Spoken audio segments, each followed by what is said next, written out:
It's Christmas, and what better way to celebrate other than mayhem and murder? Okay, I thought it would be fun to do a horror, mystery, spooky thriller reading vlog of winter/Christmas books that aren't cozy romance. If you're looking for cozy romance, I'll have another video specifically for that. Today, it's murder, mystery, and mayhem.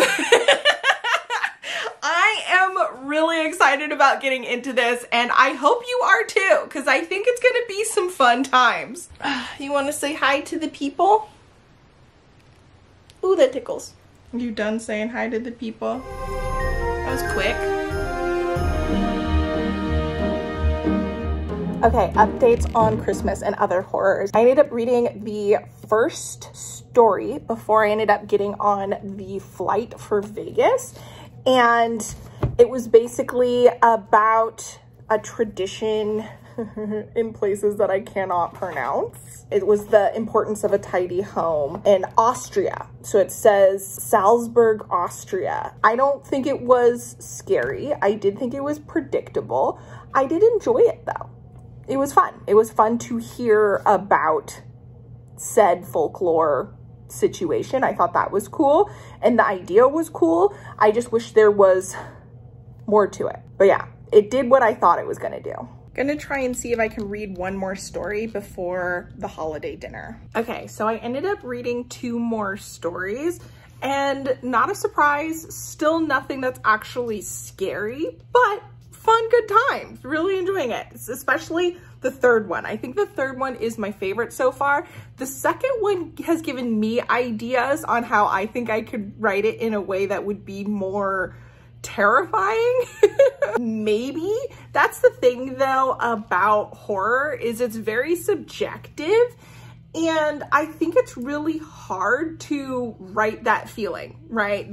Something that actually scares people, again, because a lot of fear has to do with one's personal experiences, but there are things that are horrifying in a thought-provoking way. And so even though I don't actually get that fear feeling when I read stuff like this, I do have, you know, that conversation that happens in your head. Like if I was in that situation, that kind of stuff. That hasn't really happened here for the most part, but I am enjoying the stories regardless. It's fun. So much so that each time I finish one, I find myself excited to read the next one and see what it's about. Usually with anthologies, I find that as soon as I finish one story, I'm all like, okay, it's time to move on to something else. Let me put this down. The only thing that's stopping me from continuing is time. It actually has nothing to do with my enjoyment and desire to continue. The people that I've read from so far are not the ones that are on the cover and aren't people that I know anything about, but I'm enjoying it. I'm enjoying it quite a bit, which is giving me a lot of hope, I guess, for future anthologies, because I just felt like I'm not a short story anthology type of gal, because I just can't consume it the way that I want. But I don't know if that's true. I feel like I can continue reading story after story for a little while if I had the time. I might be able to get through one more before I have to go for the dinner, the work dinner.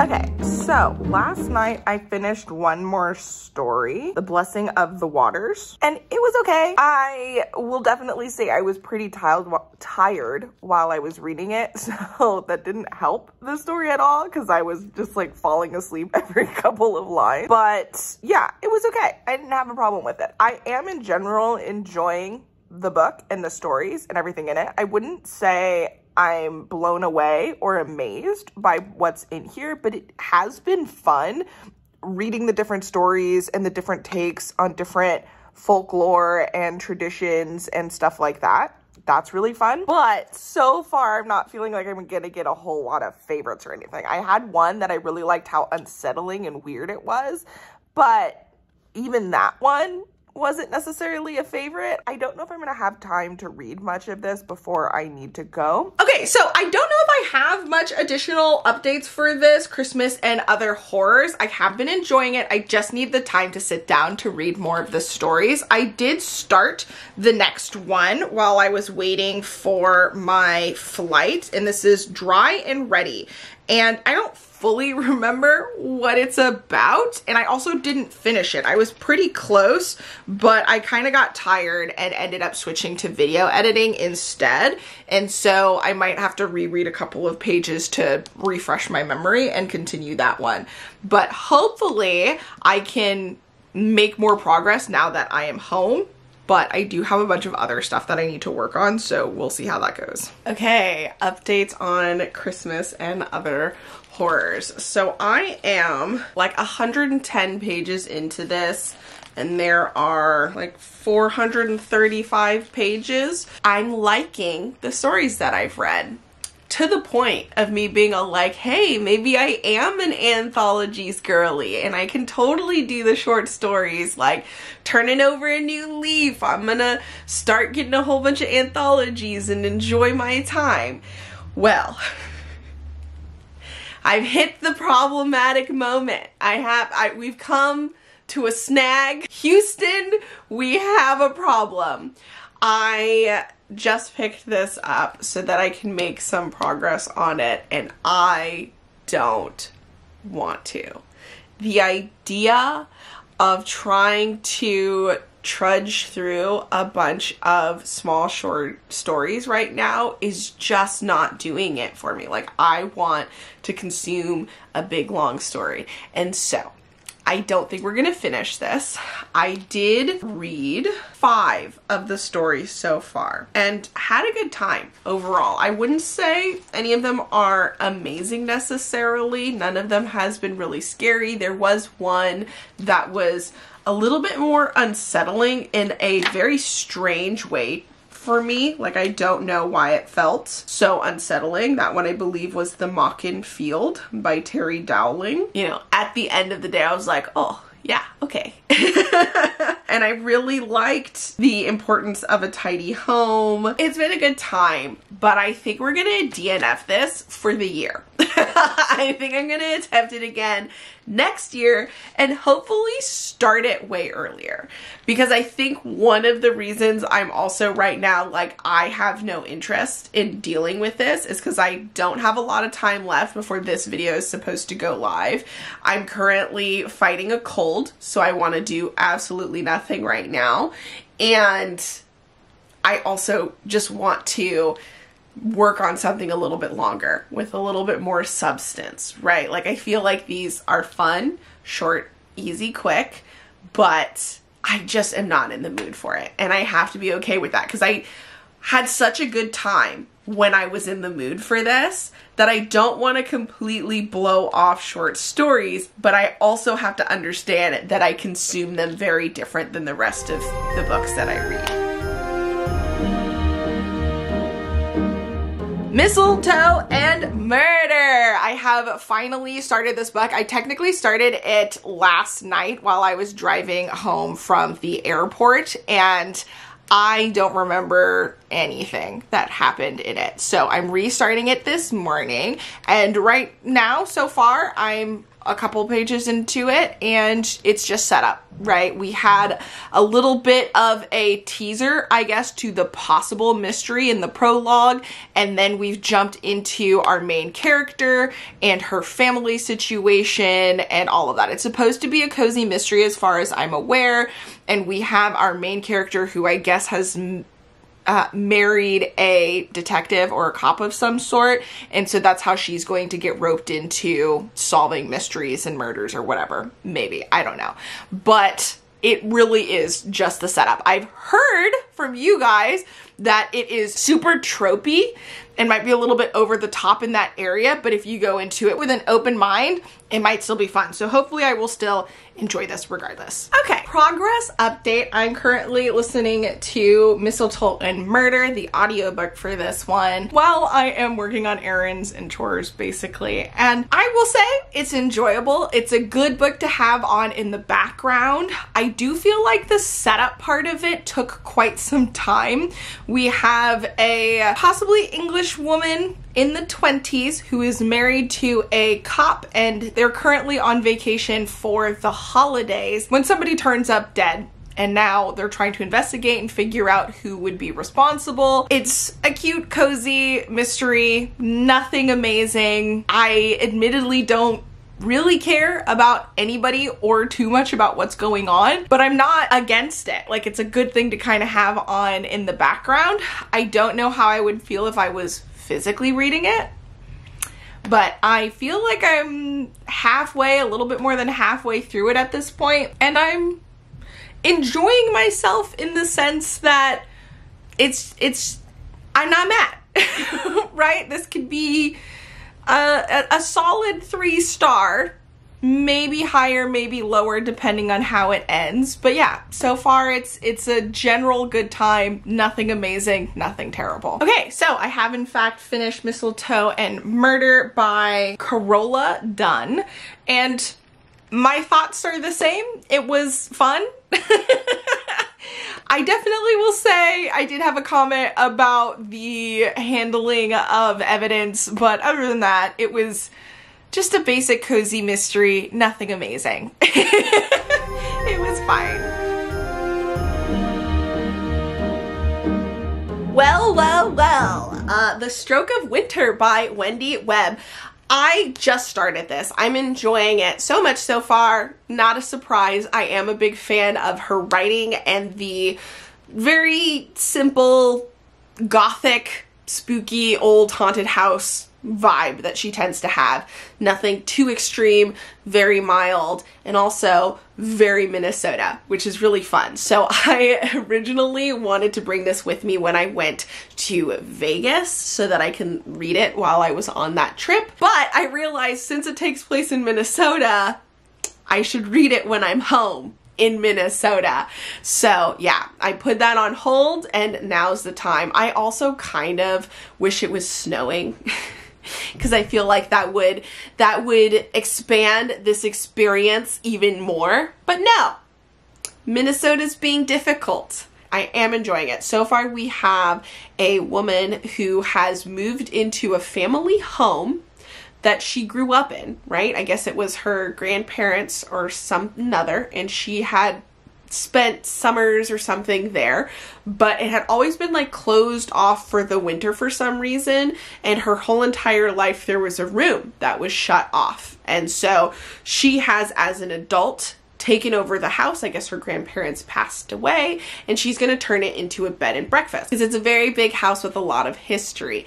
And so there is some sort of mystery around her grandfather, who was a painter, and something that happened, which we got a little bit of a taste snippet in the prologue, in the opening sequence, which also, this is a perfect time for me to mention that I actually went to a reading of this from Wendy Webb in the area where she read this book, the opening part of this book, and I will insert some clips of that event because it was a lot of fun, and we talked about ghost stories and good times. And you know, I know it's Christmas, but like, ghost stories and good times is good all year round. So enjoy.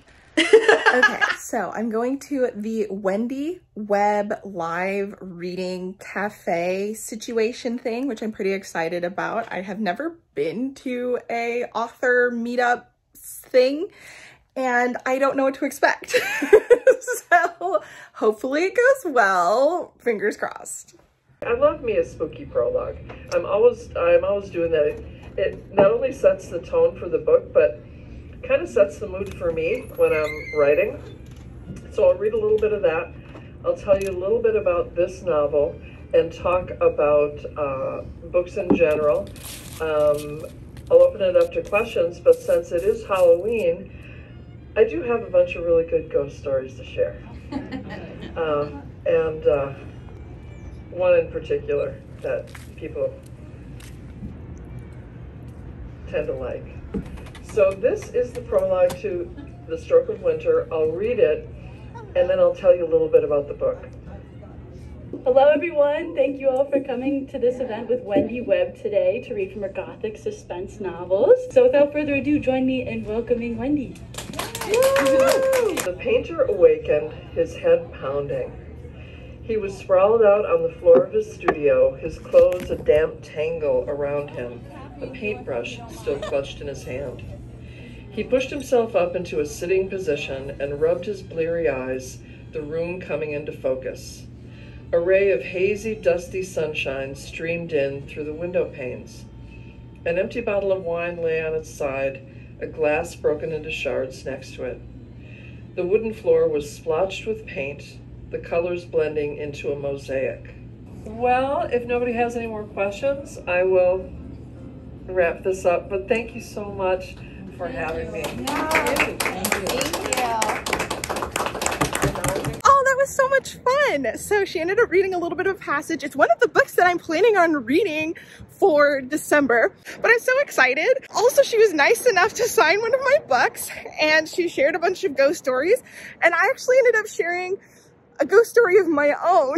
And she was like, that's really nice, I'm gonna use that. This was before my time, so I was told this growing up. My grandma, they lived in the house underneath like a big house, and they rented out the big house, and to get to their part, it was in the backyard. And so my grandma wasn't very particular about locking the door, and my grandpa was always like, you gotta lock the door. And so he would always get on her case about you didn't lock the door. And so he ended up passing away, and my grandma continued to forget to lock the door.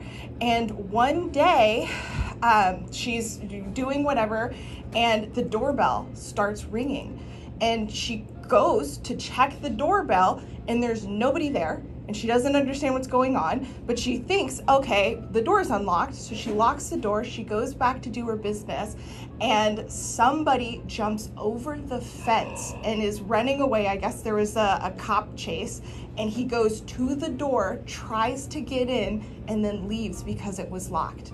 And it was right after, we suspect, my grandpa rang the doorbell. See, now this is the kind of ghost story I love, because sometimes, you know, there are things that go bump in the night stories. Most of the time, 90% of the time, people have stories like that. Like, this is what happened after my grandfather passed, or after my mom passed, or whatever.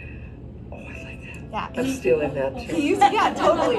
If something like that shows up in a Wendy Webb book in the future, that's me. That's my story. But yeah, that was fun, right? Like, I had so much fun. She signed one of my books, which I really liked. She actually offered to give me an ARC of this, but since I already had it, I let the lady next to me take it instead. And yeah, I'm really excited to finally read this and read more stuff from her. And I will let you know how I feel about it once I get further in, because I'm still super in the beginning. Like, we're really early on. But yeah, having a good time so far.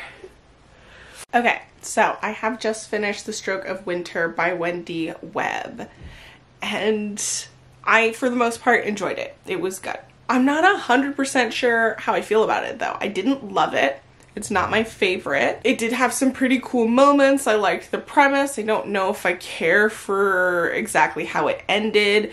There was a relationship aspect that was a little fast, but I tend to not mind that as much in stories like this, because it's like not the point of the story. But a couple of moments I thought about it and was like, meh. Yeah, overall I liked it. I think it's a little bit above a mid, because I feel like I had a good time for the most part, but I just didn't love it, and that's kind of sad because I'm a fan of Wendy Webb's writing in general. I guess I can't say that definitively. I've only read a couple of her books, but I typically seem to like them. There were some cool vibes. I was invested. It did some things really well. I don't know.